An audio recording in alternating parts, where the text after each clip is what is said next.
माघ महात्म्य का दूसरा अध्याय। राजा के ऐसे वचन सुनकर तपस्वी कहने लगा कि हे राजन, भगवान सूर्य बहुत शीघ्र उदय होने वाले हैं, इसलिए यह समय हमारे लिए स्नान का है, कथा का नहीं। सो आप स्नान करके अपने घर को जाओ और अपने गुरु श्री वशिष्ठ जी से इस महात्म्य को सुनो। इतना कहकर तपस्वी सरोवर में स्नान के लिए चले गए और राजा भी विधि पूर्वक सरोवर में स्नान करके अपने राज्य को लौटा और रनिवास में जाकर तपस्वी की सब कथा रानी को सुनाई। तब सूत जी कहने लगे कि महाराज, राजा ने अपने गुरु वशिष्ठ जी से क्या प्रश्न किया और उन्होंने क्या उत्तर दिया, सो कहिए। व्यास जी कहने लगे, हे सूत जी, राजा दिलीप ने रात्रि को सुख से सोकर प्रातः समय ही अपने गुरु वशिष्ठ जी के पास जाकर उनके चरणों को छूकर प्रणाम करके तपस्वी के बताए हुए प्रश्नों को अति नम्रता से पूछा कि गुरु जी, आपने आचार, दंड, नीति, राज्य, धर्म तथा चारों वर्णों के चारों आश्रमों की क्रियाओं, दान और उनके विधान, यज्ञ और उनकी विधियां, व्रत, उनकी प्रतिष्ठा तथा भगवान विष्णु की आराधना अनेक प्रकार से तथा विस्तार पूर्वक मुझको बतलाई। अब मैं आपसे माघ मास के स्नान के महात्म्य को सुनना चाहता हूँ। सो हे तपोधन, नियम पूर्वक इसकी विधि समझाइए। गुरु वशिष्ठ जी कहने लगे कि हे राजन, तुमने दोनों लोगों के कल्याणकारी, वनवासी तथा गृहस्थियों के अंतःकरण को पवित्र करने वाले माघ मास के स्नान का बहुत सुंदर प्रश्न पूछा है। मकर राशि के सूर्य के आने पर माघ मास में स्नान का फल गौ, भूमि, तिल, वस्त्र, स्वर्ण, अन्न, घोड़ा आदि दानों तथा चंद्रायन और ब्रह्मा कूर्च व्रत आदि से भी अधिक होता है। वैशाख तथा कार्तिक में जब दान, तप और यज्ञ बहुत फल देने वाले हैं, परंतु माघ मास में इनका फल बहुत ही अधिक होता है। माघ में स्नान करने वाला पुरुष राजा और मुक्ति के मार्ग को जानने वाला होता है। दिव्य दृष्टि वाले महात्माओं ने कहा है कि जो मनुष्य माघ मास में सकाम या भगवान के निमित्त नियम पूर्वक माघ मास में स्नान करता है, वह अनंत फल वाला होता है। उसको शरीर की शुद्धि, प्रीति, ऐश्वर्य तथा चारों प्रकार के फलों की प्राप्ति होती है। अदिति ने 12 वर्ष तक मकर संक्रांति में अन्न त्याग कर स्नान किया। इससे तीनों लोकों को उज्जवल करने वाले 12 पुत्र उत्पन्न हुए। माघ में स्नान करने से ही रोहिणी, सुभगा, अरुंधति दानशीलता हुई और इंद्राणी के समान रूपवती होकर प्रसिद्ध हुई।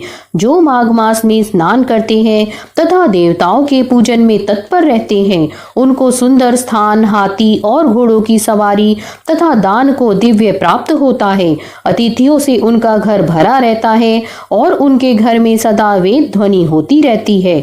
वह मनुष्य धन्य है जो माघ मास में स्नान करते हैं, दान देते हैं तथा व्रत और नियमों का पालन करते हैं। और दूसरों के पुण्यों के क्षीण होने से मनुष्य स्वर्ग से वापस आ जाता है, परंतु जो मनुष्य माघ मास में स्नान करता है वह कभी स्वर्ग से वापस नहीं आता। इससे बढ़कर कोई नियम, तप, दान पवित्र और पाप नाशक नहीं है।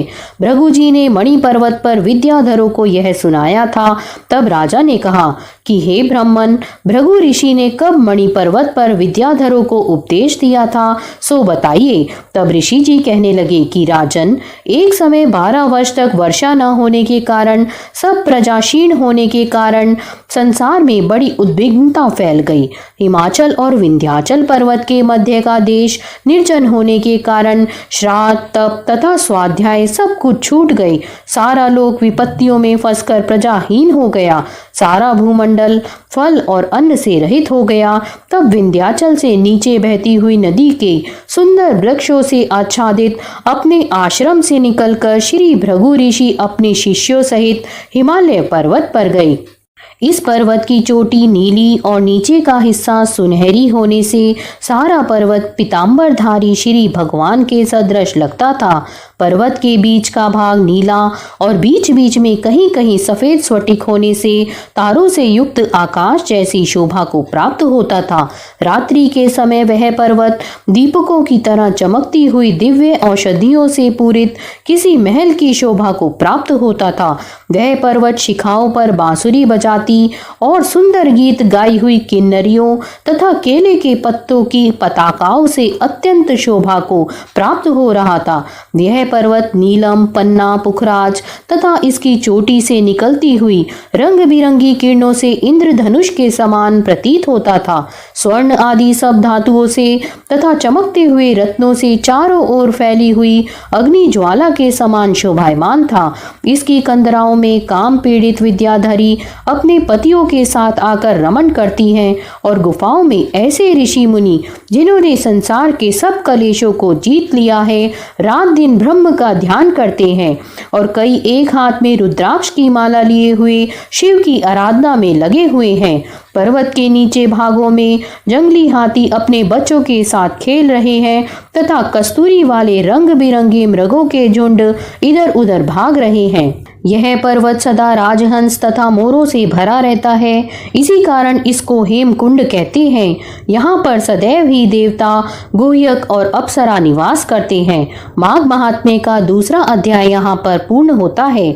अगर आपको ये पसंद आया है तो इसे लाइक करें और अपने फ्रेंड्स के साथ शेयर करें। धन्यवाद।